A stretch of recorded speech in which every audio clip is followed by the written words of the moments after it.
Today we'll go to the sixth Devi. Her name is Katyayani. The whole journey is the soul travels certain milestones, and then the soul is absorbed into Shiva. So what we call in our Shastra the journey of Jiva to Shiva. Journey of Jiva to Shiva.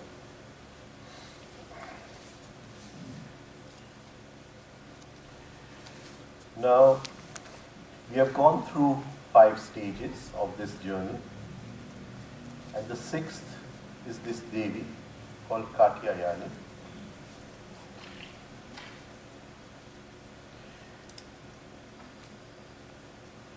The derivation which comes is Jalam Shuddham Tanoti, to clean the water and stretch the water. Her element of this Devi is water.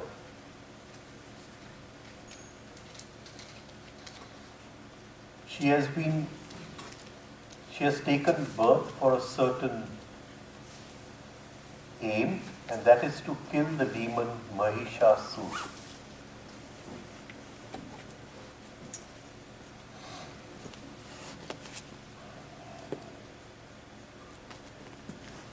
Now, either she was born to the Rishi Katyayan, or he found her and reared her up, and that is why her name is Katyayani. So her tattva is the water element. Water is emotions, the purification of emotions. So Jalam, Shuddham, and then to expand, Tanoti, Tanvu, to expand, to stretch like an elasticity. She is Chaturbhuja, she has 4 hands. These represent the 4 tattvas. What is remaining is Akash tattva.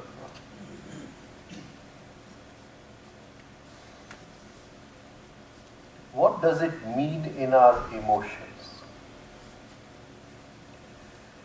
We are gifted with emotional energy when we are born, and that emotional energy we will call as affection.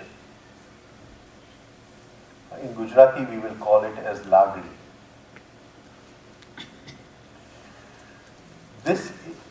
Again I forgot. This emotional energy, it is transformed into something called love, affection to love, Lagni to Bhav. Love does not exactly convey the Sanskrit meaning of Bhav, because Bhav means presence. And when there is love with presence, it is a different kind of love. But when there is love without presence, then it is a victim, it is just attraction and repulsion. Or it is love and hate. So there are 2 kinds of love. One which has an opposite, hate, and one which does not have an opposite. So in the English word love, both are not conveyed. But when we use the Sanskrit words, Lagni, the lower, Bhav, the higher. Bhav means I am present. I am holding my presence. Again, certain translations become difficult. We say Vartman Bhav. The closest translation we make is present moment, but it does not mean present moment. Vartman means present moment. But in the Vartman, I am present means Vartman Bhav. But in English to translate it again becomes difficult.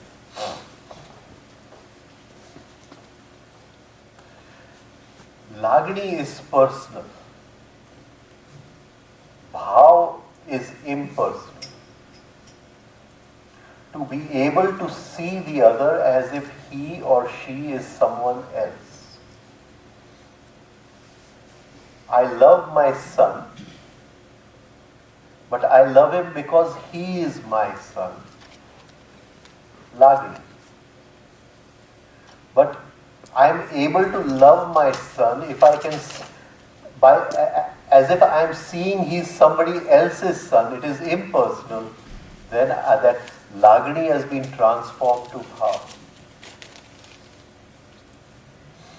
So Lagni is the raw material given to us. Affection is the raw material given to us. Through conscious effort, in this factory of the body-brain system, we transform it into something higher. This is the Devi Katyayani. Lagni can go up and down.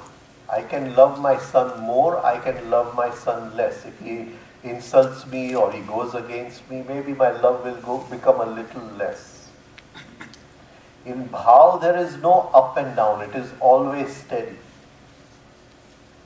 It can increase in the level of, if my presence increases. My level of presence increases, similarly the intensity of love increases. The intensity of love is directly related to how strong I am holding my presence. Is it coming as a glimpse and then going away? Am I able to stretch it for a longer period of time? Lagni creates attachment.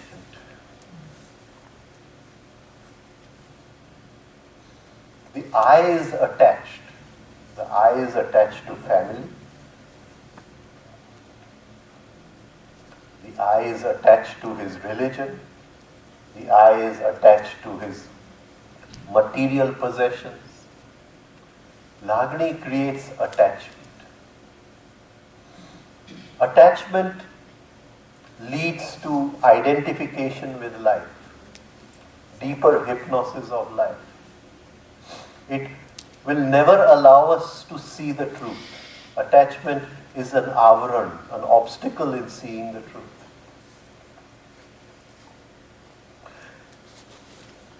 So this Devi has a sword, and it is this sword which, by cutting off the roots of attachment, we transform Lagni into bhav, affection into love. How do we sense the energy of love? Do we try to sense it? Do we try to feel it? Have we ever thought the other is just an excuse for that energy to rise in us? Supposing I fall in love with someone. There are two paths I can take. Either I can say I want to possess this person, and in all possession love dies. Or I can say I want to hold on to this fine energy of love. Then the other person is just an excuse for that energy to rise within me. Do I feel that energy? Do I sense that energy? Do I try to live in the sensitivity of that energy? Then slowly the attachment to the other falls and love remains. But if I try to possess the other, then slowly love will die. Then the love will be love-hate. If she makes my tea in the morning, there is love. And if she refuses to make my tea in the morning, hate. And this goes on. Then this is the love which has an opposite. The higher love does not have an opposite. So, when we fall in love, we don't say we want to possess the other person. We want to hold on to this flower of love. We want to give it proper water. Water is attention. Water is understanding. And we allow it to flower. We allow it to bloom within us. And slowly that love transforms us.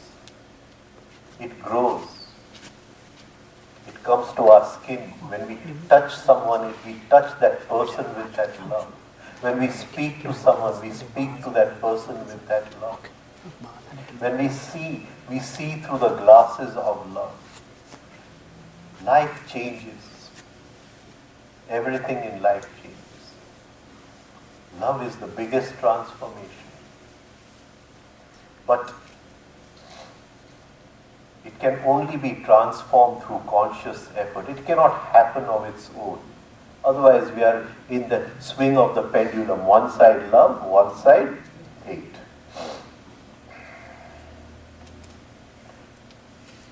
Jalam shuddham tanoti. To clean the water, to stretch the water. What does it mean to stretch the water? When we stretch water, it creates surface tension.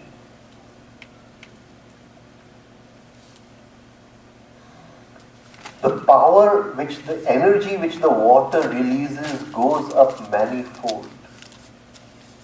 The original techniques of yoga, Hatha Yoga,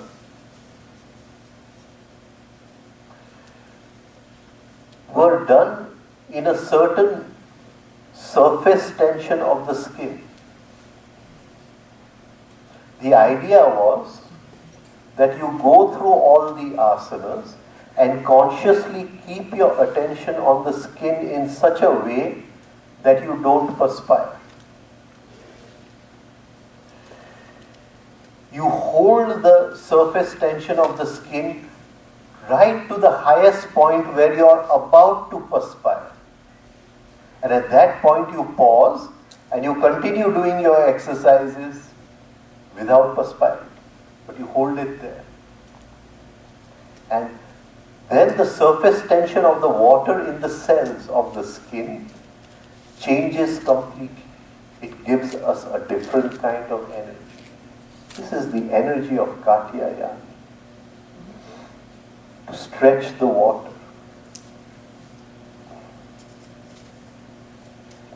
When we stretch the water, the surface tension increases. And we say we walk on the water. Jesus walked on the water.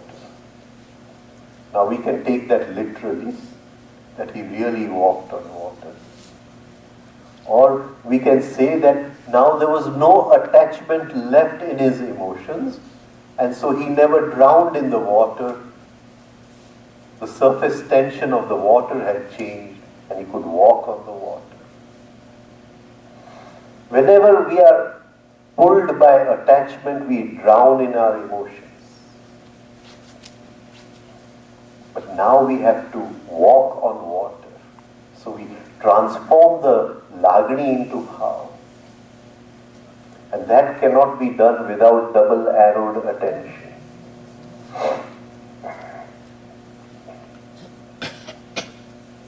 See, any other meditation technique, whether you're breath watching or sensitivity watching, attention is always one pointed. There is no holding of presence. We have to hold the presence. Bhav. હું અંદર હાજર છું. વર્તમાનમાં છું, પણ વર્તમાનમાં હાજરી છે. I feel my presence. I'm holding my presence.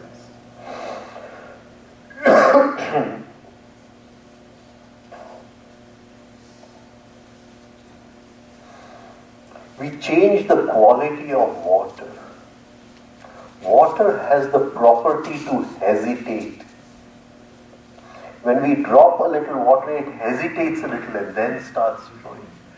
This is contraction, the law of contraction.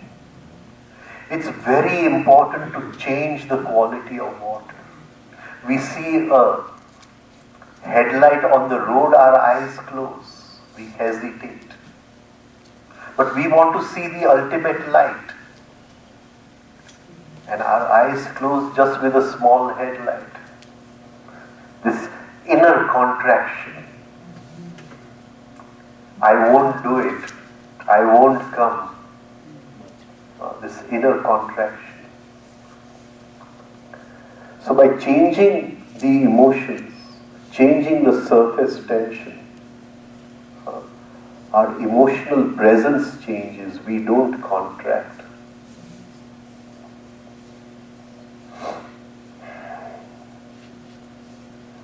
I remember, this was many years ago, after my guru had left, and I used to go in the evenings, and he used to have his patients, so I used to make medicines for them. And his wife would be at home. One day she's saying that, yesterday I saw him, he was in a big ball of light. I said, Mama, I hope you didn't close your eyes. I said, yeah, I closed my eyes and it went away.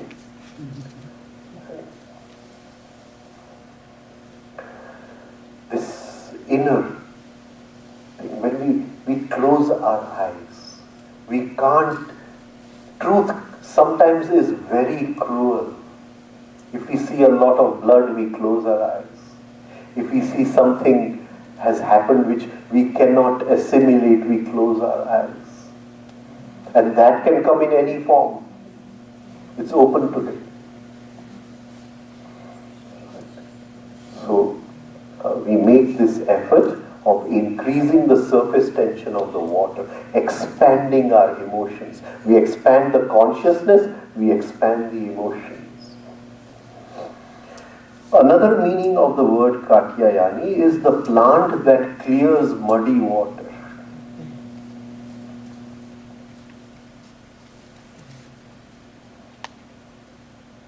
In the old days, Bombay used to have these green plants half in water, the mangroves, what they call. It used to be very beautiful. And slowly they were cut one by one for the buildings to come up. And mangroves is one plant which has a very special quality. All other plants, through photosynthesis, they release oxygen in the atmosphere. Mangrove is the one plant which releases the oxygen which is in the water. It clears the muddy water. So, the purification of the emotions, we first make our affection free of negative emotion. We first make it free of reaction, and then we transform it from affection to love. Then we are free of attachment. Lagni choti jai bande. It has glue in it. Love never sticks anywhere. It is an inner light of consciousness. The light falls on whomever comes in front.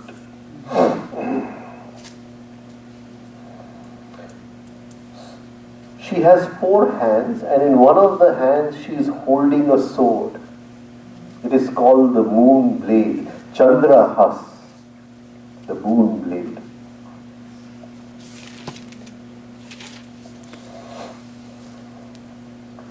This sword was given by Shiv to Ravan. One day Ravan was going in the Himalayas in a chariot, and he came across the Mount Kailas. And he told the Mount Kailas, you make way for me. You don't know who I am. I am Ravan. And the mount refused to move. So he put his finger under the mount, thinking he will push the mountain aside. But the mountain pressed down upon his finger So he realized this is the abode of Shiva. He bowed down to Shiva, and Shiva was very happy with him. He gave him this sword. But he said that if you use this sword in any wrong deed, it will come back to me. And when he kidnapped Sita and was flying away, he killed Jatayu with this sword. And the sword went back to Shiva. And when Shiva married Brahmacharini, he then gave this sword as a dowry to his wife. So she now comes with this sword to kill the monster, the demon called Mahishasur. She is in Abhay Mudra and Varad Mudra, and in the left she has the sword and lotus. The sword, it cuts off everything which takes us away from the present moment, whether it is daydreaming, whether it is worry, whether it is anxiety, whether it is planning for the future. So every time we move into the past or the future, the sword is ready to cut us off. We come back to the present. We hold the present moment. The tattva of Shiva is the present moment.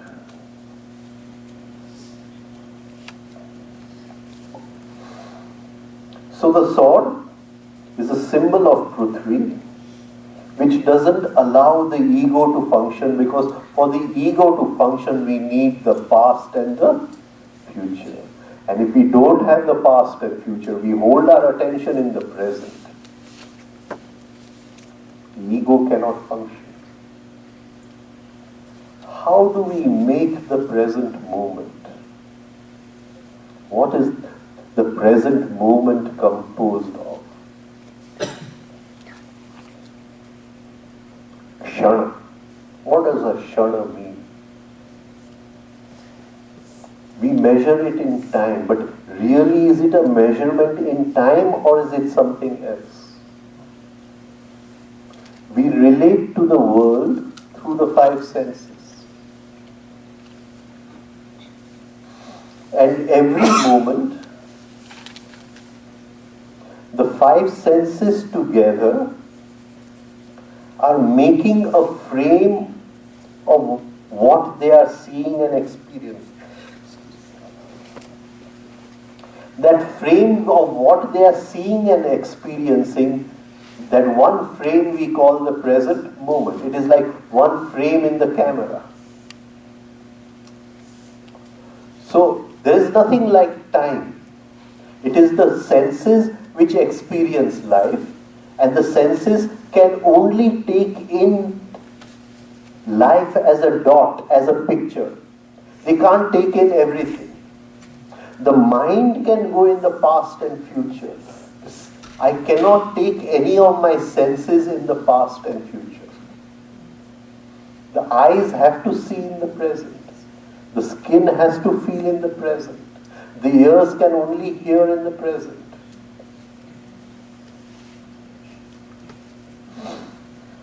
So,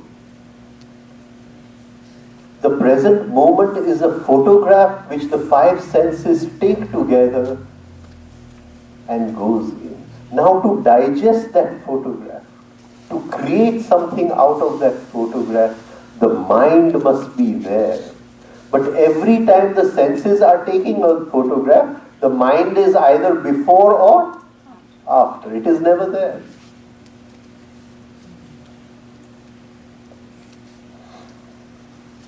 Just as when one plane runs out of fuel, another plane supplies fuel to that plane. The law is both the planes must fly at the same speed. But the mind is either slower or faster than the senses. And it is never there to receive what is coming in.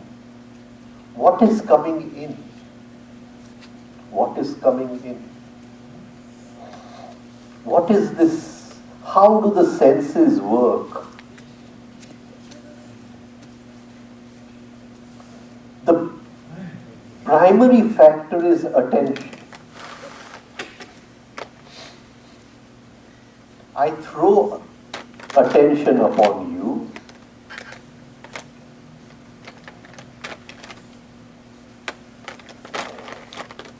and you are broken down into electromagnetic impulses. This is prana of the highest quality. This prana is flowing in how many impulses, electromagnetic impulses? Per second, 30,000 are flowing in from the five senses. This is energy of a very, very high quality.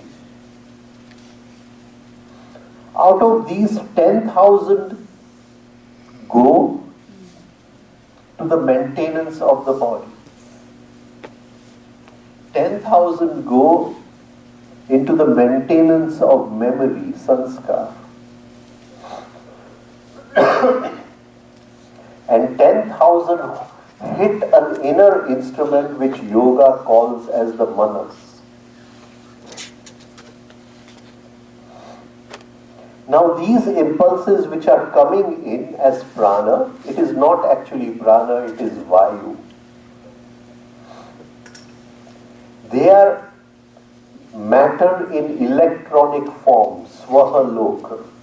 Swahalok is flowing in through the five senses every moment. It is matter in electronic form.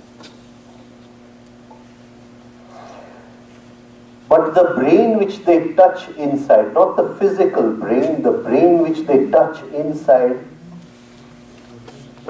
it is molecular in form. And there is a stepping down inside.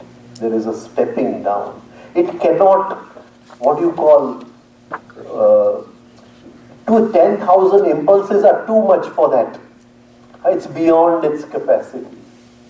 So 10,000 come in, but the molecular brain which is inside, which we call manas, has the capacity of only taking 120 out of 10,000.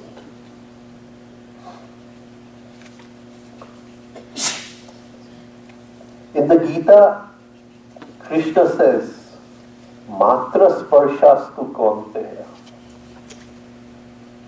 That which is coming in from the five senses every moment is nothing but electromagnetic impulses, tanmatras. Matra sparshastu kaunteya. Sukha dukha shitosha. They bring pleasure and pain. They bring pleasure and pain, and they bring heat and cold. But this is the quality of impulses. Tanti dikshasva bharata. Hold them. Any dharana kar. Don't become, what you call, hypnotized by the pleasure or the pain. Don't become repulsed from the pain. Don't become hypnotized by the pleasure. Just hold them. And by holding them, something will happen. So these 10,000 come in, but the inner brain, which we call the manas, it only has the capacity to take in 120. The rest of the 10,000 minus 120, they vanish in the highest chakra called Bindu. They vanish over there. Now these 120 which come to the manas, it steps it down and makes it molecular. From electronic it becomes molecular. Memory comes to meet them. Something has come from outside, something from memory comes to meet them. And that memory decodes them. And that decoding is what creates thought. And this thought made at the rate of 120 thoughts per second. But these thoughts are not in any language. These thoughts are thought forms, not thought. There is still no material. Just as an architect has the picture in his mind of the house, these are just forms. They are not yet filled with material. When we put language into them, we fill them with cement and concrete. And these thoughts then travel over the brain and they come, this is the screen of the computer. It is called the registration area. It is the screen of the computer. So 120 travel over here. Out of that, we make language of between 12 and 16. So this inner monkey is chattering at a rate of 12 to 16 words per second. It is this language which we call thought. We don't know the form which went into the making of the thought. The form is nearly universal. The Adivasi will talk in some different language. Somebody from another country will talk in a different language. His inner chattering will be in his language. But what about the form before it became language? Won't that be common? Won't that be common? Later on, when we move into sound, we study sound. I hope someday I can talk about sound and then we will study something called packets of sound called matrukas. These thought forms are matrukas, mothers, the 9 Devis. You understand what I'm trying to say? It is these forms. And if we are able to, in the state of yogic state of dharana, we are holding the form, not the thought. We have forgotten the language. When we say thinking, we are thinking in language. We don't know thinking without language. I don't know, am I coming across in this? Right. So, those thought forms, they are packets of energy. So we make 16 thoughts a minute, which are the inner chatter, and the rest go out through the Anjna Chakra. Katyayani represents the Anjna Chakra. At present, the only, use we have of the Anjna Chakra is that unformed thought forms, which have not become language, are going out as exhaust. We are using the Anjna Chakra as an exhaust pipe. Like we have an exhaust pipe in our car.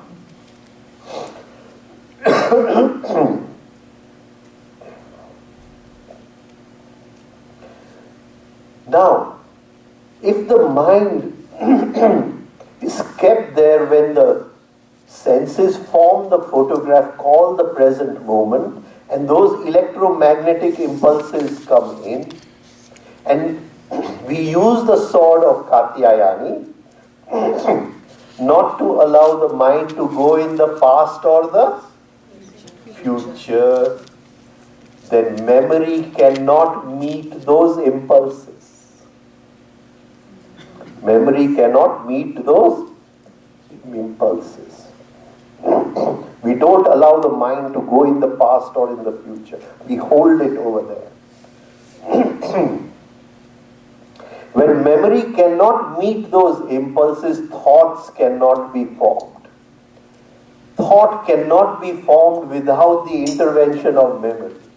Memory is needed for the thought form to be formed. So, the minute memory does not intervene, the thought takes on a very natural, original form. It is these forms which we are talking about in the 9 Devis. And those forms which cannot be made into thought form, they remain as powerful energy and they open a door over here into the central brain cavity called the Brahmarandhra. They push through. A massive transformation comes in our life. So many things change when this door opens. The energy which was going to become thought now pushes the door and opens it, and it goes into the central brain channel. And the first area where it touches is the area which makes all the dreams in the night. Not the dreams which come in the early part of the night, but the dreams which come in the early part of the morning. The dreams which come in the early part of the night are just reactions to the day. And because that thought form has entered over there, our consciousness has entered that area. Till now that was out of bounds. We were not allowed. So many things change. We can see thousands of years of experiential memory, not eventual memory. Not that I met you, but when I met you, what was the inner state? Was it of enemy? Was it of friendship? All those memories are lying there. This is just the first step. This is just the first step. This is what Patanjali calls as dharana. We have opened the door and entered into the Brahmarandhra. As we continue this, we stretch time, and from dharana we progress to dhyana. And we open another part of the brain. Now in the first part of the brain, our experience of life changes. The intensity of experience of life changes. We can say that a brain cell over there has a life of 3 minutes. It is born and dies in 3 minutes. So 3 minutes equal to 70 years. So if I can go into that space for 3 minutes, I understand the whole life of one person. And if I can stay in that space for 1 minute, I understand a person in 20 years, of 20 years. So many things change just by entering that space. What we can do is that when we get up in the morning, please don't immediately open your eyes. We waste that space. When we are without any effort, when we are already in that space, we waste it. We jump out of our bed. Don't jump out of the bed. If you're late for office, get up 5 minutes early, 10 minutes early.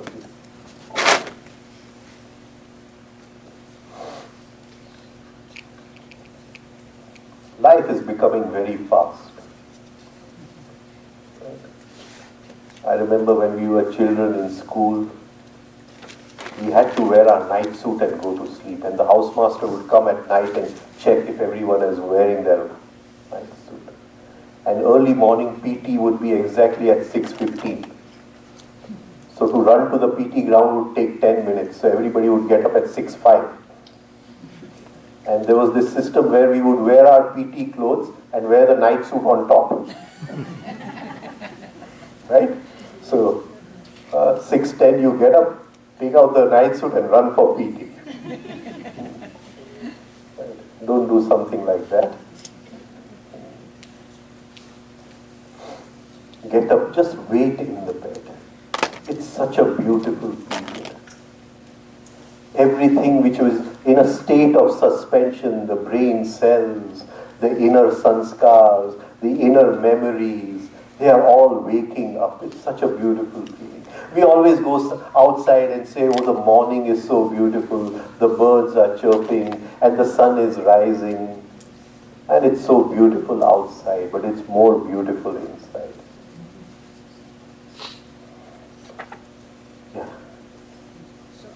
just wondering, like, it means everything we perceive right now, it's all based on the memory. Because without memory there can be no thought. But there is a perception where there is no thought. Then as a routine life, it's not possible. Without thought. So it means nobody is living in presence anytime, right? Because if they don't... Yes, but when we start holding our presence, we create something which is separate from thought. I don't know if you were there that day, I talked about 3 kinds of memory. The first was sequential memory, emotional memory, and I said is real memory. You're seeing the movie from outside. Yeah. So you use the thought for wherever it has to be used, for the things of life. But where there is no need of thought, you step out. We cannot step out. Thought controls us. No? So all the present moment and everything what we are experiencing is controlled by the thoughts, not by us at all. For us, present moment is a thought. Right? We don't know the present moment without a thought. So present moment is actually just the past, memory. But it is needed for living our normal life. Right? So you keep all those thoughts. Like you have servants in the home, those are servants. They look after your normal life. But they don't bother your state of consciousness. Right? State of consciousness is separate. Is it not the same as thoughtless state of mind, shunya manasya?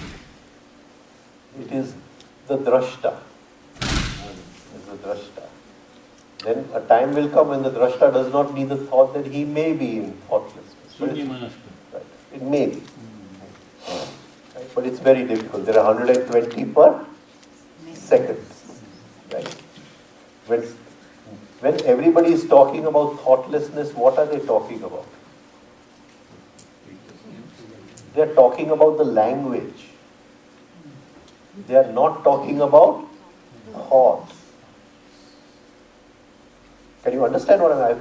Very rarely is it possible to find a person who is talking about thought. Everybody else, when they are saying nirvichar sthiti, they think the stopping of this chatter is the nirvichar. That is only stopping the language. You have not stopped the thought. Can you understand what I'm saying? So that means a thoughtless state of mind is just a concept, but it is not actually existing. It continues to remain. It is existing in the state that you can reduce your thoughts to a very slow number. Right? Between 2 thoughts you can experience the sky. It is possible. Let me go ahead, sir, otherwise I won't be able to finish. I'm already running slow. So, the ego can only manifest in the past or the future. We hold the mind in the present. And so she has a sword to cut off the past and the future. Worrying takes us in the future. She cuts it off. She uses the sword. Chandra hasa ujval kara. And when her sword cuts off the past and the present moment is virgin. It shines. Her Shakti is the water element. Her energy is the water element. Now it's very beautiful over here. Right? That yesterday we said Shardul Gata. Right? The Devi before that we said Shardul Arun. Now he is saying Shardul Vahini. All of them have either a tiger or lion for their, mount. But he's using the word now, Vahini. Vahini. The fluidity of water, the flowing of water. Water flows. Water flows. If a stream is flowing, wherever there is resistance, it tries to change its direction and find another path. But in life, for us, wherever there is resistance, instead of finding another direction, we react. We react. We don't flow like the water. We don't flow like the water. So she's saying, Shardul Vahini, the one which flows, water flows. Water quenches thirst. But there are two kinds of thirst. There is the thirst for the eternal, there is the thirst for life. I want to earn a lot of money. When I earn that money, maybe my thirst is quenched, but that is not real thirst.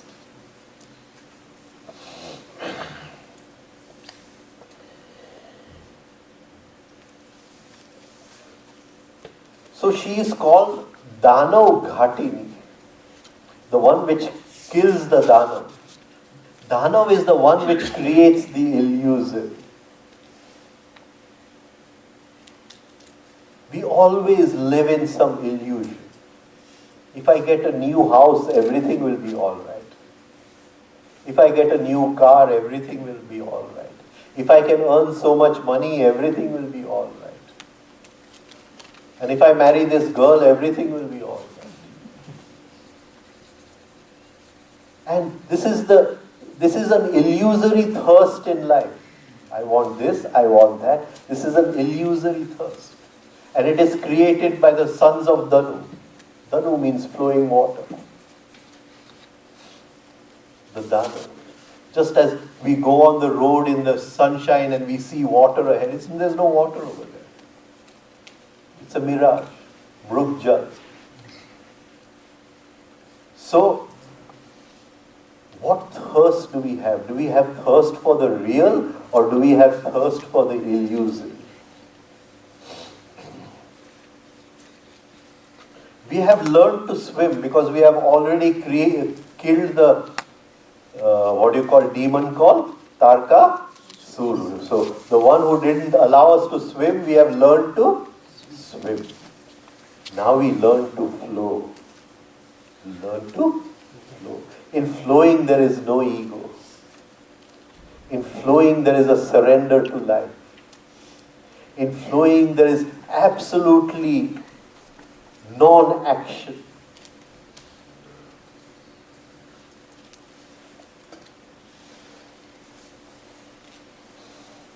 We lit a lamp, Kushmunda. We lit a lamp, the lamp of Ushma in the heart. But as long as we are worrying of the future, we are burning in the heart, not lighting the lamp in the heart. So water is the emotional journey from Lagni to love, from affection to love.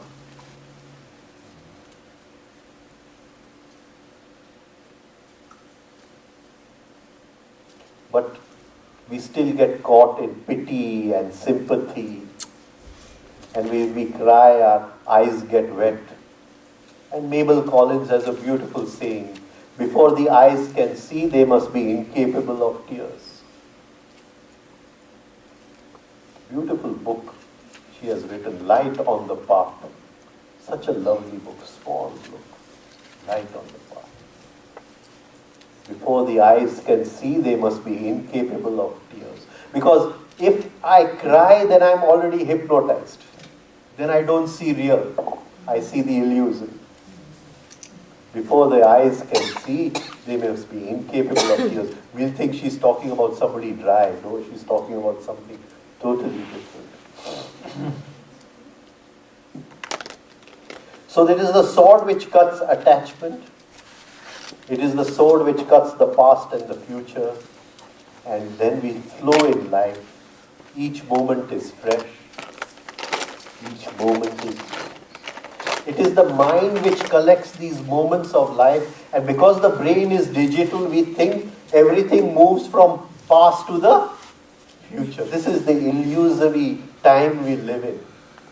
It is there because of the quality of the brain, the function of the brain to be digital. We can't understand anything which is not in sequence. And when we have transformed the lower water into the higher water, the lower emotion into the higher emotion, the higher emotion has a sankalp, has a will inside. The will that I want to reach the ocean is Shiva. The will to reach. If the water is dammed, and we make a dam, the water cannot flow, the water waits in silence. Pratiksha. Right? She waits in silence. Sometimes the water will dry up, but then water will come again, and from where it dried, it will start flowing again. This is the law that water flows. Make suffering voluntary. Because wherever the water gets an obstruction, there is going to be a little bit of pain. There's going to be a little bit of suffering. Wherever obstacles come in our life, there's going to be suffering. This is the law.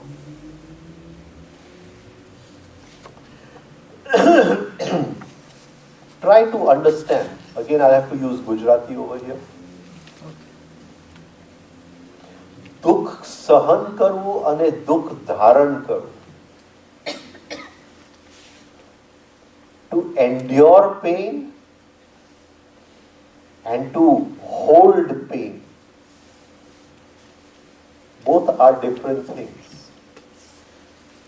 Voluntary suffering means I'm holding pain in dharana. It does not mean I'm just enduring the pain. Enduring pain can be mechanical. There's no consciousness. Many people, they've lost the juice of life. They become dry, obstinate people in life. There's no juice left in their life. They can endure any amount of pain, but they're dead people. Enduring pain is not the holding of pain. The holding of pain is I feel the pain, right? And I'm still not repulsed by it. I welcome it and I hold it.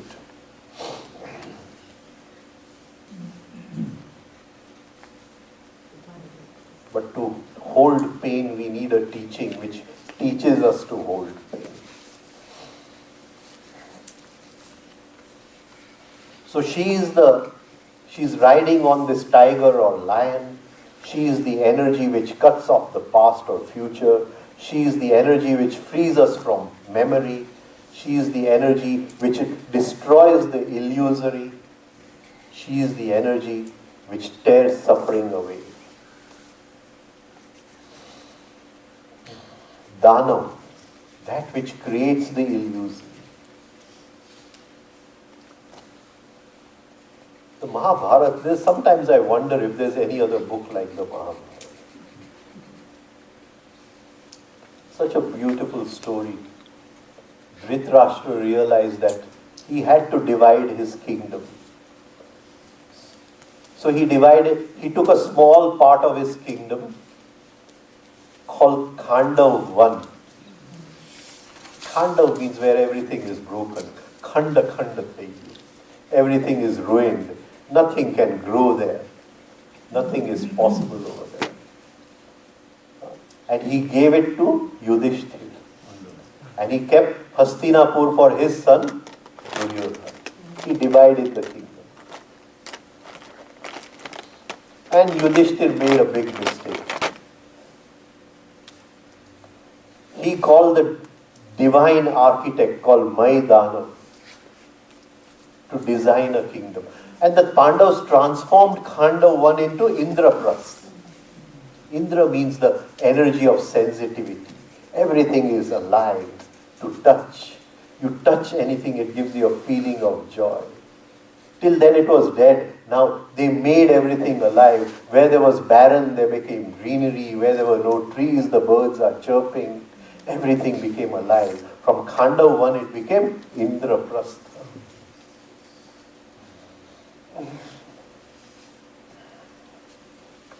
And he called Maidana, the divine architect.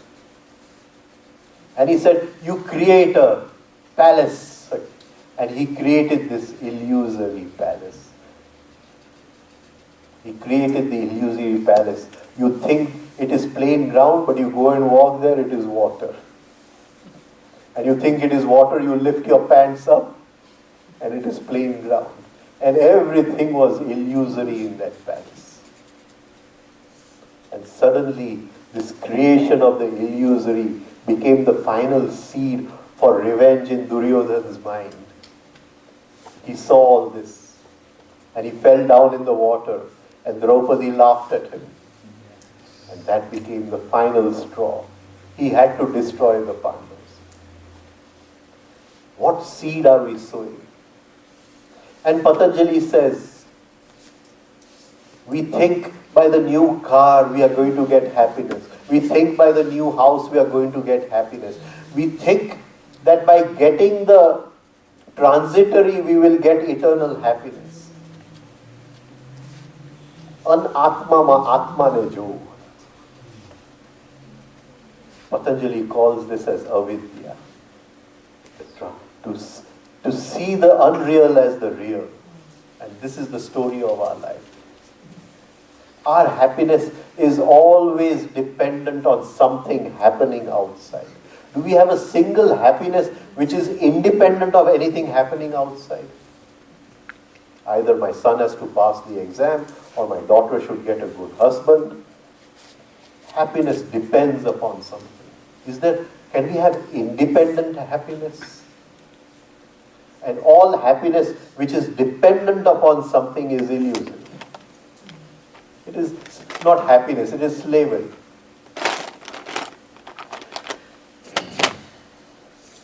So she is the one who cuts off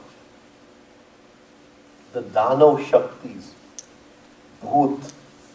Bhut means the past. In the past you insulted me. In the past you treated me badly.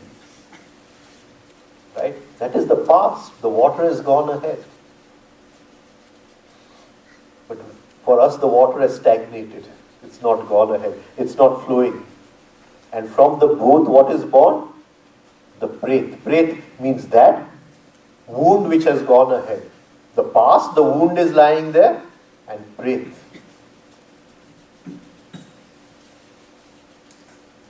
We feel both, it means ghost. Ghost doesn't mean ghost. When we are living in the past, we are all ghosts. We are all ghosts. Right? Pret means it has gone ahead. Now from that wound in the past, I am now creating a pattern to take revenge on you. I am creating a pattern. From the bhut, the pret is born.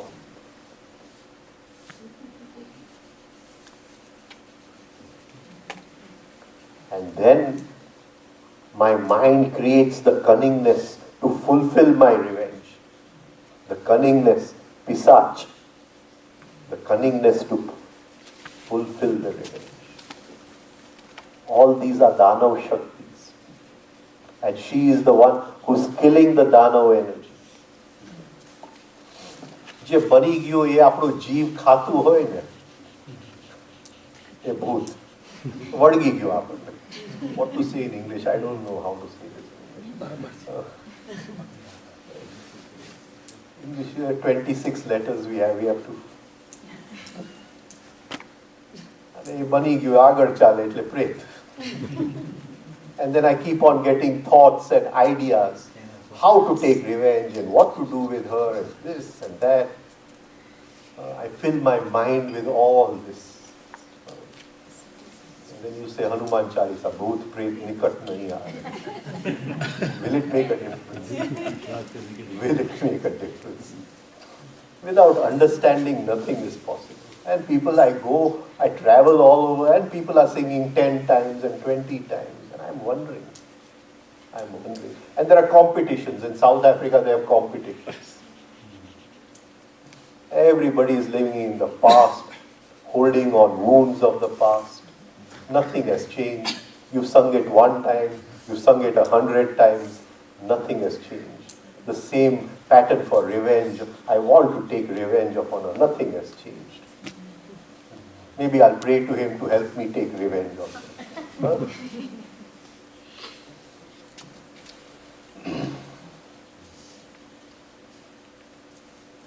So the watercourse way, that which is over is over. The water has flown ahead. Heraclitus 2,500 years ago said, you can never put your foot in the same water twice. It has flown ahead. But we hold on to the past. So, Chandrahasa, the sword which cuts and kills the past, kills the illusory. And when we kill the illusory, we get a new inner power, a new inner light of discrimination called Vivek.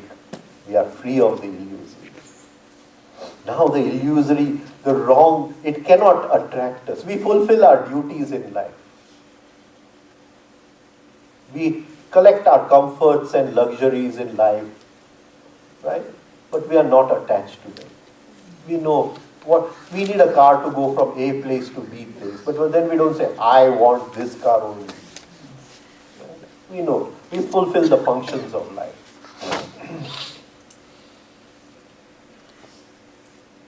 So this highest Jal Tattva is Katyayani. She is the Anjna Chakra. She has transformed the lower animal.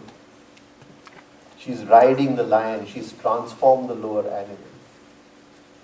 And she is born to kill the demon called Mahishasur.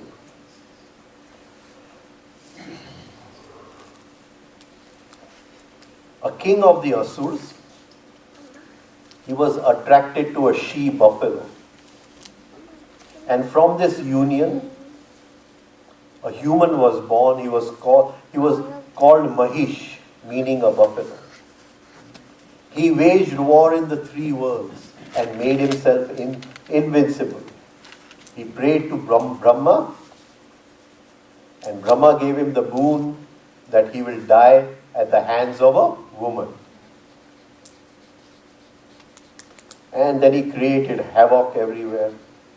The Devas led by Indra went to Brahma and he created the Devi Katyayani and she killed him in battle. She first attracted him. She took a beautiful form and she attracted him. And when he was attracted to her, she took the sword and she put it in his head. She jumped on his head, put the sword in and killed him. The buffalo.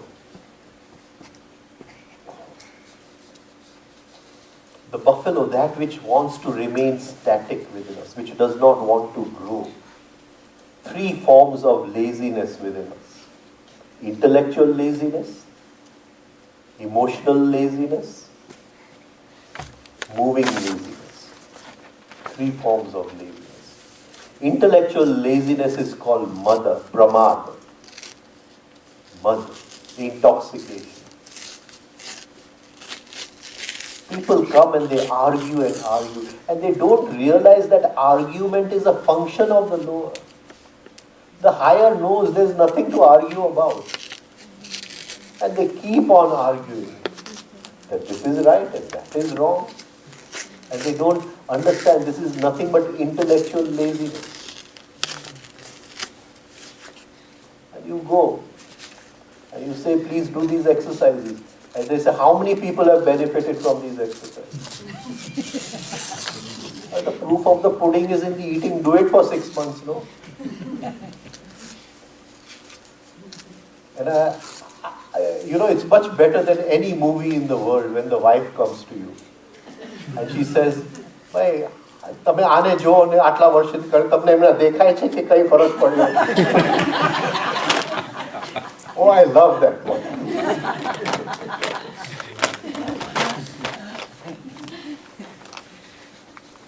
Intellectual laziness.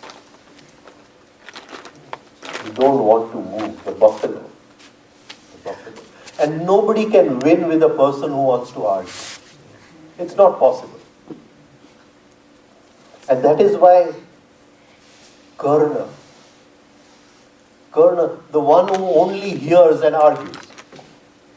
Karna means the ear. He heard. He has not digested. So that is why you can never kill a person who is arguing. He has to come down from his chariot. He has to stop arguing. Then you can kill him. There is no way to kill Karna on his chariot. He has to come down. Because argument is of the logical mind, the lower mind. Knowing is of the higher mind. And a person who has so many arguments, he feels that he already knows. And he lives in this illusion. My Danav has taken possession of him. He lives in the illusion.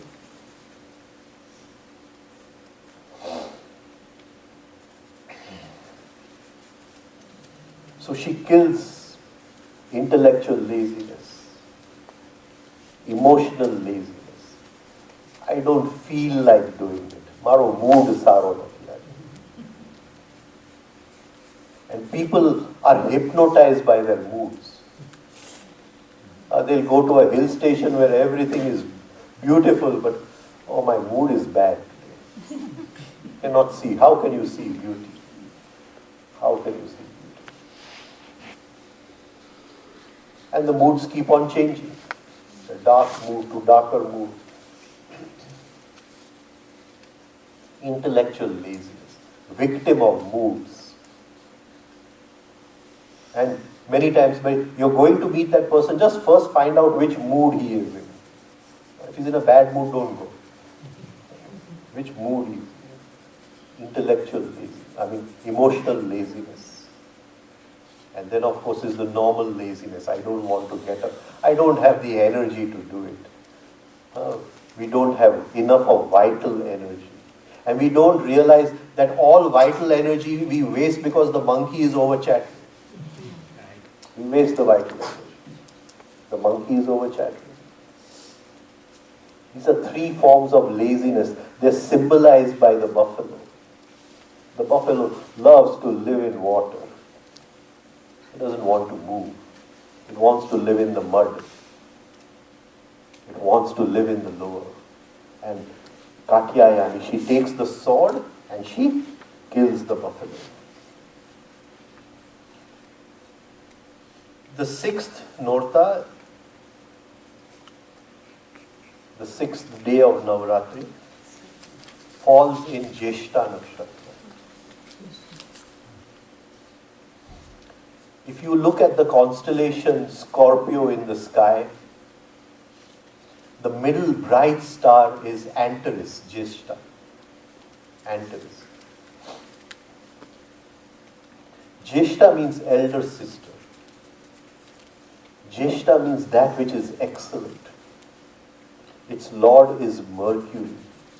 It gives mercurial qualities of dynamism. But Mercury has lower qualities of cunningness also. You have to rise above that. Because it is in the middle of the constellation Scorpio, Vrushchik, it is the heart of the scorpion. The scorpion is a symbol of jealousy. It stings. When I am jealous, I sting the other.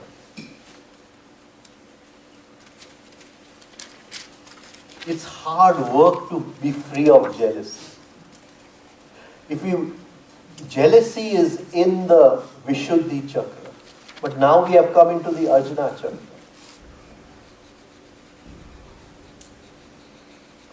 So we can never move to the Ajna unless we are free of jealousy. We must observe jealousy in its minutest form. It is not somebody has taken my girlfriend, that's why I'm jealous.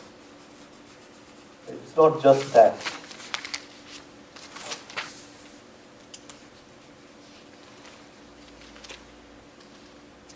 Actually, I was just telling Ravi in the morning, we were talking about jealousy. And I said, I remember in my college days, I had a girlfriend and I was calling her and she was not answering my phone for 2-3 months. Right? And then I went for a New Year's party and I saw that my very good friend came with my girlfriend. This happens. This happens. Right? So, jealousy. But we have to study jealousy in a different way. And it is study of our own eyes. Jealousy is the study of our own eyes. Observe the way we look at things. When I come to your home, before I enter your home, there may be a beautiful flower bed in your garden. And I'm looking at your flower bed. Observe the way we look at the flower bed.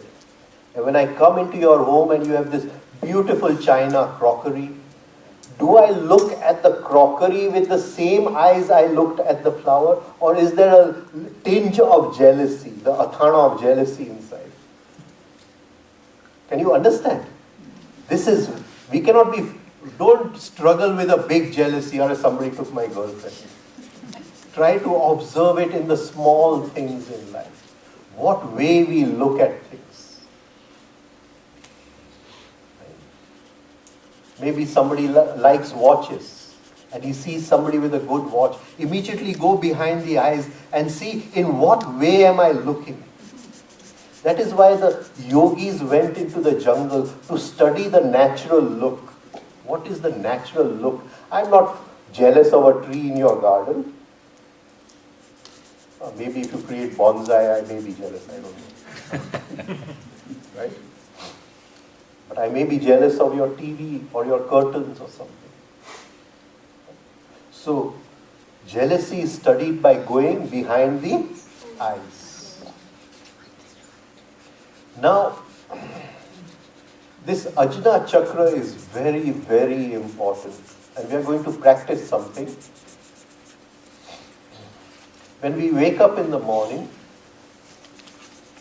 please don't open your eyes immediately. Here, when we take our eyes up like this, please don't create any strain which will give damage or something. It is to be done in very, very deep relaxation. Very, very deep relaxation. Right? So go very slowly in this. This is something which the Guru tells the disciple. Right? And I have no option but to share it. No disciples. Right? So, take this, you're lying down, and allow your eyes to sort of just drop into something up here. And there are two slits up here, two holes up there, which the eyes will slowly move into. The minute the eyes move, it will take a little bit of practice, a few months. The minute the eyes move there, the eyes are now connected to the Anjna Chakra. Hold the form you want. Hold the form you want over there.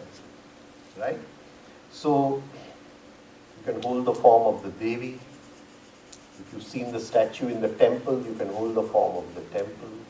Or if you have some problem in the day, you can hold that form too. Hold it for some time and then let your eyes fall back and then just drop the form in flowing water. Give it to the higher mind. The higher mind is flowing water. It will take care. That higher mind is Katyayani.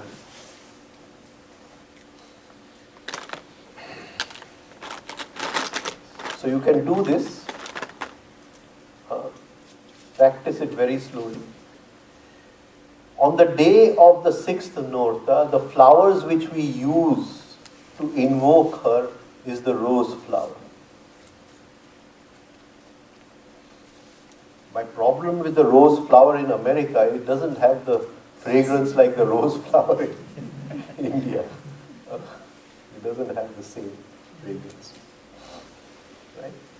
So this is the Devi Katyayani, the 6th day of Navratri.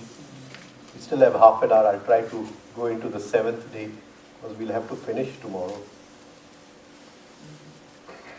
Kalratri. Kalratri.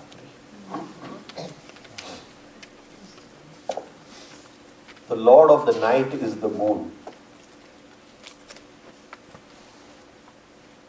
Kaal means black. Kaal also means time. She is the Devi with dark complexion and she rides a donkey. She rides a donkey. Right? She has 4 hands. Again, 2 hands are in the Abhay and Vardhan Mudra. She carries a sword and she carries a deadly iron hook. We saw that in one of them, a cleaver. A cleaver we saw in one.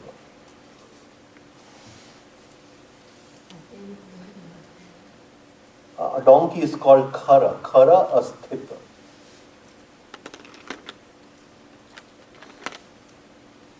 A donkey is a symbol of static energy.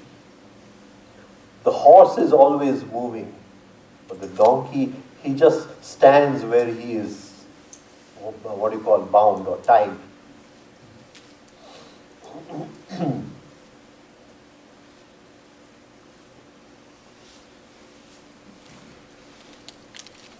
But the inner definition is a little, Kaal, when we break it down, Ku, bad or deficient, Ishat, to give, slightly, Krishna, the dark, Krishnatvam, the dark, La, to take and to receive, Ratri. Now again when we break down Ratri, it comes from the root Ra, to give. Ra, to give. So twice we have to give, right? La, to receive and to give, and again Ra, to give. There are 2 streams in life.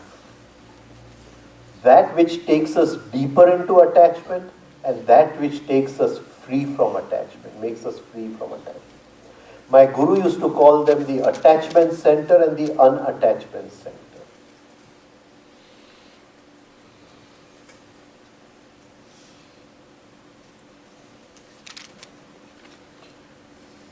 When we study the bhajans of Gangasati, she calls them Sajatiya and Vijatiya. That which takes you to the real self and that which takes you away from the real self. She calls these 2 streams in life. These 2 streams are every moment. Each moment, are we increasing the attachment, then we are going in the attachment center. Are we increasing the detachment, we are going in the unattachment center, the detachment center.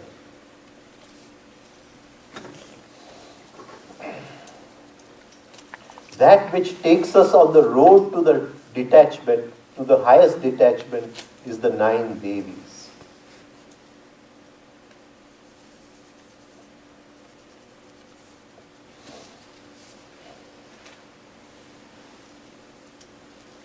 She is called as Ek Veni, one flow.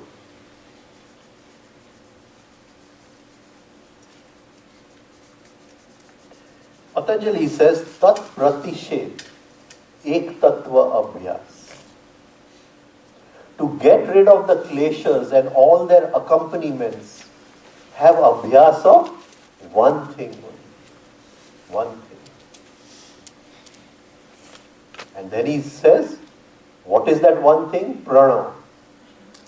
The Omkar. The Omkar. So she is the Devi with one flow, only one flow to the divine, freeing us from the hypnosis of life, freeing us from all mechanical life. She is taking us higher.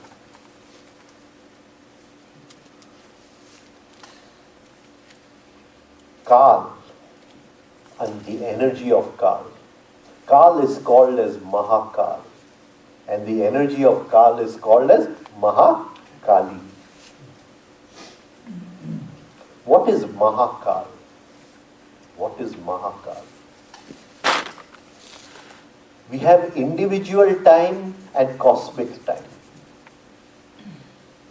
The seasons happen in cosmic time. The sun rises and sets in cosmic time. The stars are formed and the stars die in cosmic time. Cosmic time, in this moment, what are the influences? What are the influences of the stars, the constellations, the nakshatras, the houses, rashis, the planets, graha? What are the combined influences? That is the influence of Mahakaal upon us. And the energy by which those influences come in our lives, create energies in our lives, is Mahakali. But when that Mahakali becomes individual, we call it as Kalratri. My guru used to say, universal mind, individual mind. Just as breath is universal, but when I breathe in, I call it my breath. Similarly, mind is flowing through the five senses every moment as electromagnetic impulses, but when it comes in, I say it is my mind. And then my mind gets colored by my individual sanskars. When I'm free of the individual sanskars, it is no longer my mind, it is universal mind. Universal mind is omniscient, omnipotent, omnipresent. But I cannot access those properties of the universal mind because my mind is individual mind. It is muddied by my own desires, my own ambitions.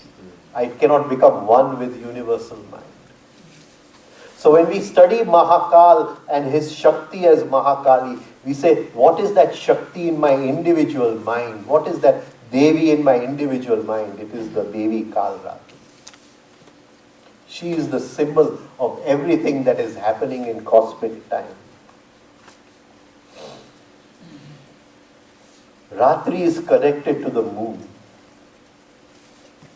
Moon, Chandra is mind. Surya is Atma. And Prithvi is body.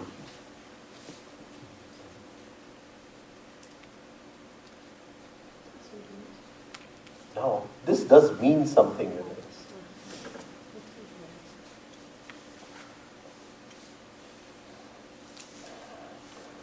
Only on the full moon day are we able to get the full influences of the sun. Now try to take this same, what you call symbology inside. Right? On any other day, a part of the earth is obstructing the influences of the sun, so we see the moon half or whatever. You understand what I'm trying to say?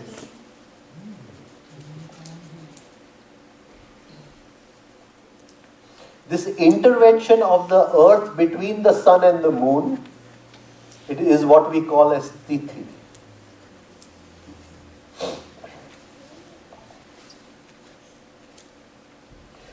The same law applies within us. The sun as Atma can only give its full, what do you call, power on a full moon day, not the outside full moon. What does it mean? What does it mean inside? We have a conscious mind, we have a subconscious mind, and we have a big unconscious mind. And this unconscious mind is always in darkness. How do we study our unconscious mind? Now the time has come. That which was in darkness must be brought into light. And we all have a dark side.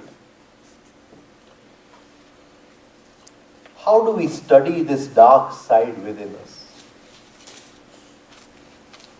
How do we study? See, this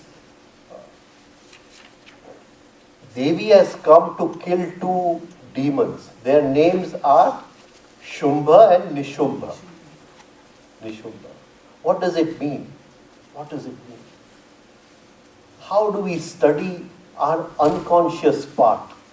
We cannot see it directly because the light of the sun does not fall there. Moon is the mind, but this part of the moon is in darkness. And please remember, one side of the moon is always in darkness. And the other side is 15 days it is obstructed one by parts of the earth.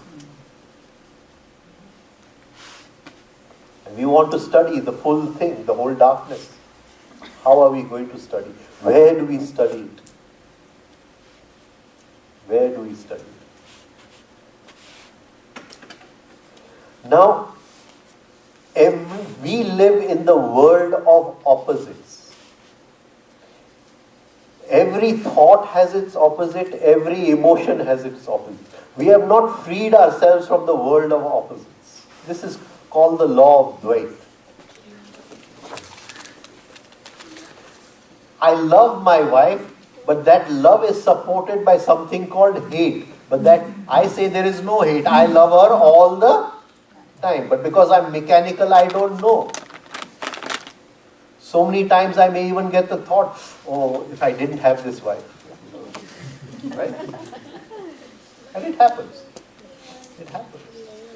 But that is a part of myself which I'm never willing to accept. It is lying in some dark part. But now we want to go to a higher level of consciousness. We can't hold on to that dark any longer. We have to bring light over there. And this Devi has come to help us. So many things we don't accept about ourselves. I may even have a thought of murdering somebody. But I don't accept it. I throw it into the dark side. I am not a murderer. Definitely not.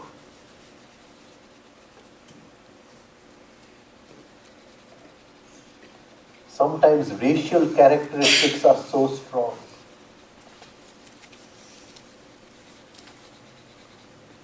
And if my daughter says, I want to marry somebody of some other religion, for the conscious mind to understand it takes a little time, but the unconscious comes immediately. Can you get what I'm trying to say? Then I become stable and the conscious comes in. That goes back into the dark side. I see somebody of some other religion wearing certain kind of clothes or something. It comes, then the conscious mind understands. Of course, the universal brotherhood and everybody is a brother. But before that came, something from the unconscious came out. Am I coming across this? Oh, this needs really deep observation. And we have to be very authentic in this. Very, very authentic in this.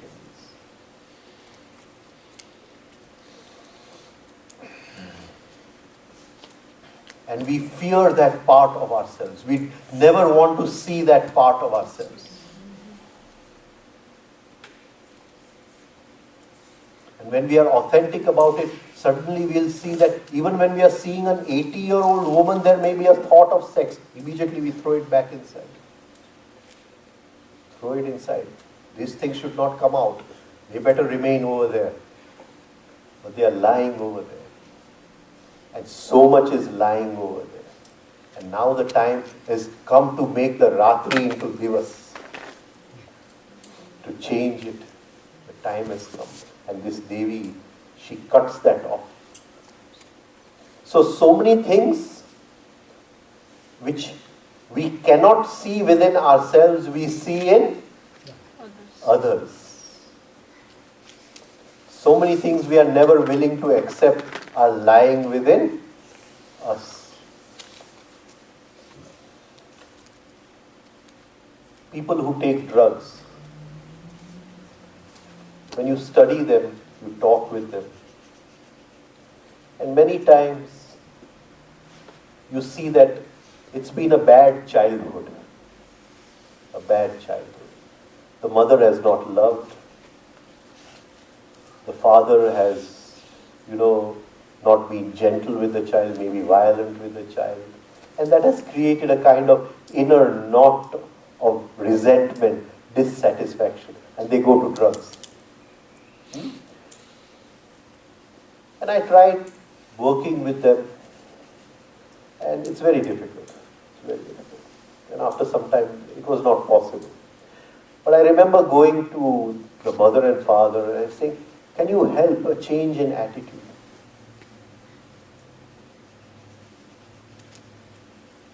हमने तो कभी इसके साथ खराब व्यवहार किया ही नहीं.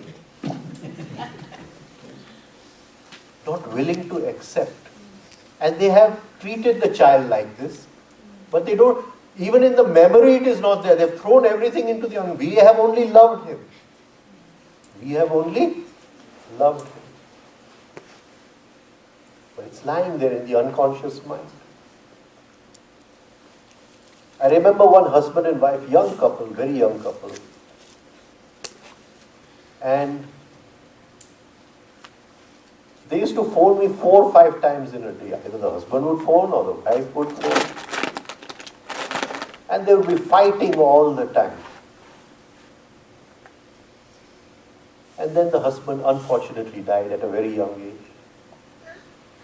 And then the wife, I cannot live without him. And life was so good with him.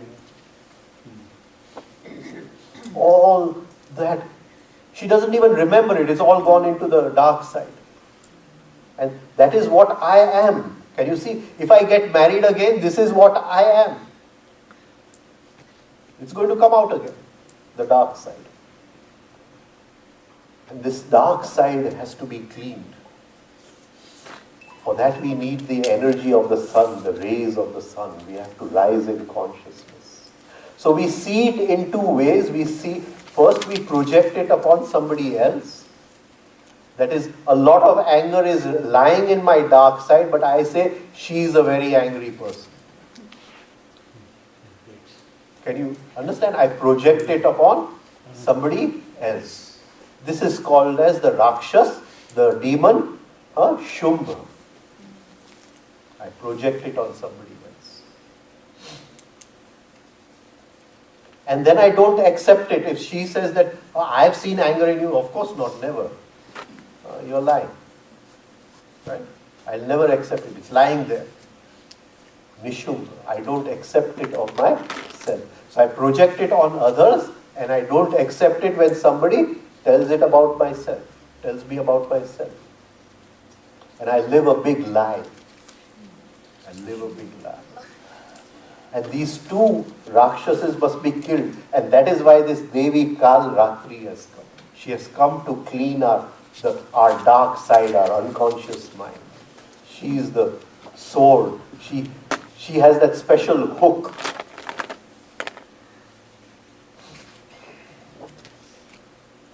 These patterns which are lying in the dark side, in astrology we call them as Pitrus. And they have to be cleaned. So she has that hook which she puts into our unconscious, takes them out and gets rid of them. But it's a deep science to work with the Pitru. Some Pitrus, they have to be cleaned and some have to be satisfied. And we have to see how we can satisfy them. It's a very dangerous science because we may just cross the line. So, Ratri, our dark side, but through self-knowledge, through the weapons of Kalratri, we slowly bring consciousness into our dark side. She kills these 2 demons. Right? Now, if we have read the Mahabharata, there's one beautiful episode in the Mahabharata where the war is over and Duryodhana is lying in a pool of blood. His thighs have been broken and just waiting for death to come. And Ashwatthama comes to meet him. And Ashwatthama says, I will still kill the remaining Pandavas. And Duryodhana takes his blood and makes him the, what you call, general of the Kaurava army. He is the only person, he and Kripacharya.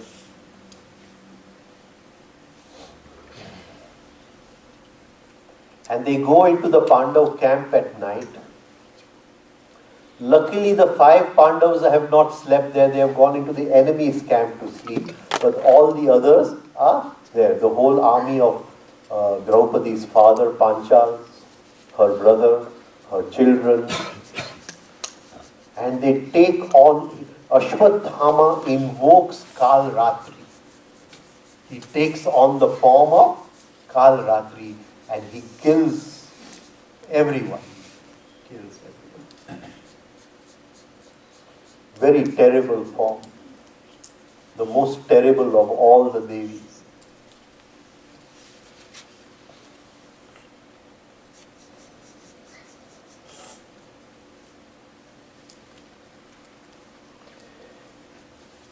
Now, what does this mean, Ashwatthama killing everyone? What does it mean in our progress? What does it mean now? Till we reach a certain stage, we have to use help of different techniques, different ways. So we use techniques of meditation, techniques of yoga, techniques of this. All these techniques are the Pandava army. But as we come closer to truth, no technique works. We have to drop all the techniques. All the techniques have to die. Now nobody else is needed. Now it will be a direct perception. To get rid of the old habits, we created new habits. So we wanted to do our practices, we made a new habit of waking up in the morning. We wanted to eat our food with consciousness, we made new habits of eating.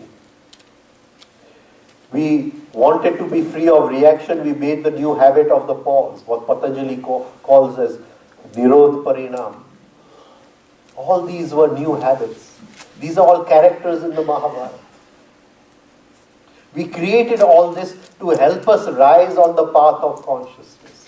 But time comes where now nothing is needed and everything has to be dropped, because even a new habit is mechanical.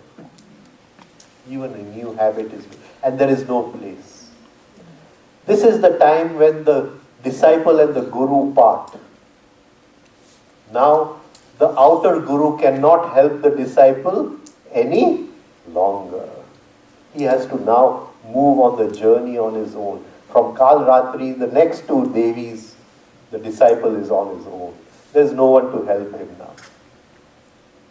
And the disciple may be in a kind of, he knows he wants to move ahead. He sees the light, but he still may be puzzled, because the light comes from the sun, it falls in the mind is the moon, and the emotions are the water. And he sees the reflection of the moon in the water. And he thinks that the reflection is real. He's still not that inner discrimination, that inner vivek to finally separate the real from the reflection. He still is holding on to the mind over here. He's still not cleaned the unconscious mind. So the guru finally throws a small stone into the water of emotion. He disturbs the disciple a little. The reflected moon gets disturbed, and now the disciple knows that that is the light of the moon. The light of the moon has been reflected by the sun, and he now follows the light from where it is coming. One day he will reach to the sun. So this is that stage, this Kalratri, where the outer guru now says goodbye.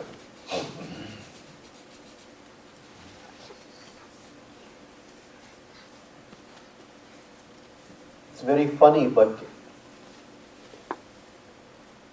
the last talk which my guru did in Bombay, this was April 1994.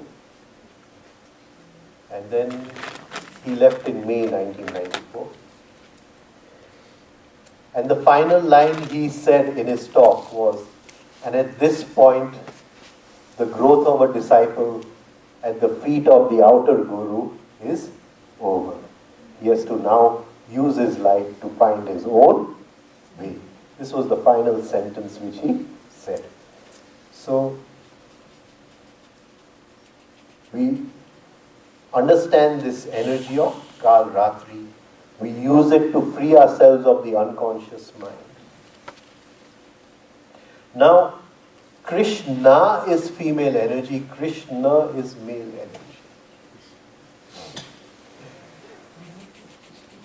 Both are dark.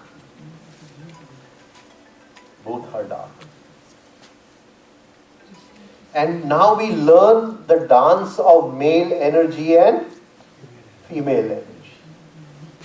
We now are both male and female, Ardhanarishwar. Somebody is angry and he has come with male energy, we become female energy. Somebody is in depression, female energy, we become male energy. Now we have learned the art. Now we are doing the ras, the dance at a psychic level. Each moment there is a meeting of male and female. Each moment there is a meeting. We study the receptive energy is the female energy. The aggressive. Now it is no longer aggressive, but it is still assertive. The assertive energy is the male energy. And we learn the dance. And if we can learn this dance, then in all our relationships there is harmony. Because it's just a question of either being male or female.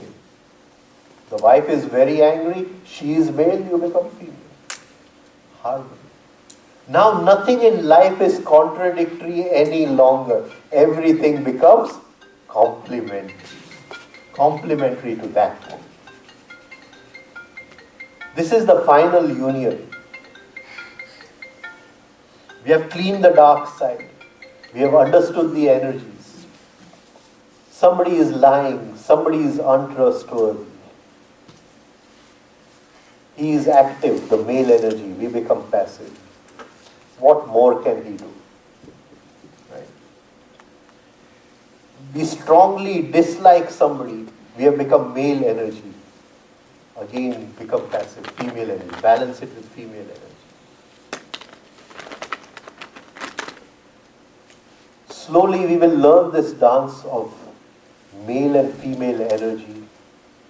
Now this is the real Garba. That was the physical Garba which we were doing. And each moment, because there is a meeting of male and female, each moment is joy. Each moment is orgasmic in life. This understanding makes us very, very soft.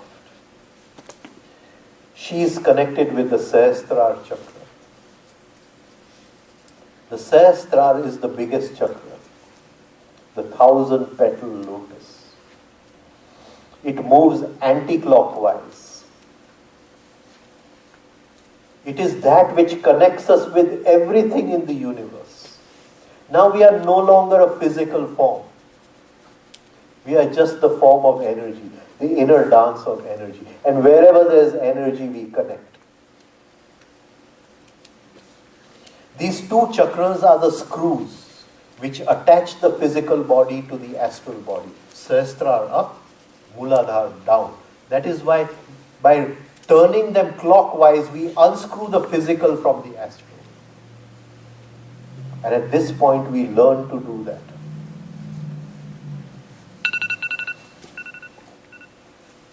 This 7th night of Navratri is in Mool Nakshatra. It is the most difficult nakshatra. Most difficult. It is ruled by Ketu. Ketu is just a body. The head became Rahu. So the head is the devious, dark intelligence in all the devious forms of life. Ketu, the lower part.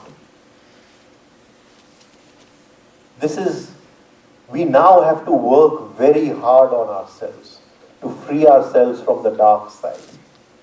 And Ketu is the workaholic. It has no head. You give it a task, it keeps on doing it. It doesn't think. It just keeps on doing it. That is why it is the planet of yoga, Hatha Yoga. It does. Now we have to keep on cleaning the lower psyche, the dark side, and slowly the whole thing comes into light. The whole mind comes into light. The dark side is full of pictures. It is the pictures which don't allow us to go into the dark side. I have a picture of what a good person am I. I cannot see all the animalism lying in the dark side. I have a picture of what a generous person am I. I cannot see the selfishness lying in the dark side.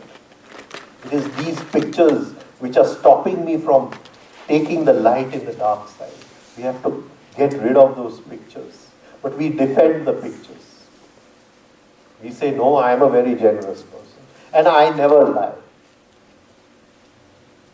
And of course, I never get angry.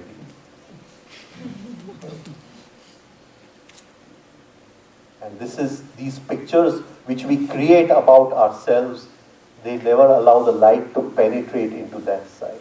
So we work. Ketu is the planet of working. We work to open up that dark side. This dark side has different postures in dance. When we do the dance on this day, we use those postures to open up our dark side. Right? So these are the two Devis. We did two of them today. Katyayani and Kaal. Tomorrow I hope we can finish the last two tomorrow. Right? So thank you very much. With God's grace, we'll meet again tomorrow. Thank you all for coming, right? Tomorrow is our last session on the Navratri. I think we'll finish all the 9 Devis.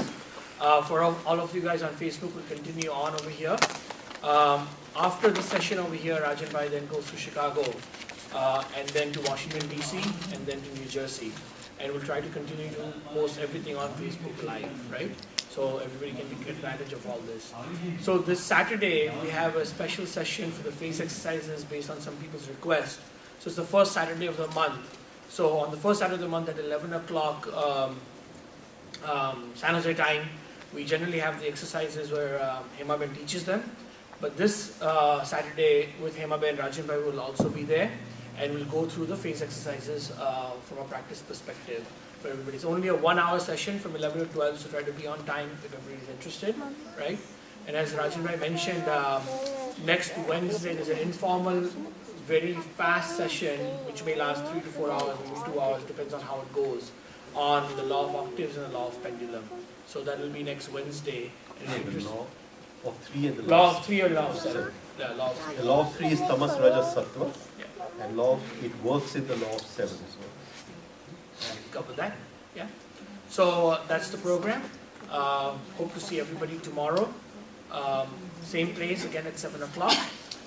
And thank you again for coming and joining and giving Rajan Bhai this opportunity to share his teachings from his guru as he truly did.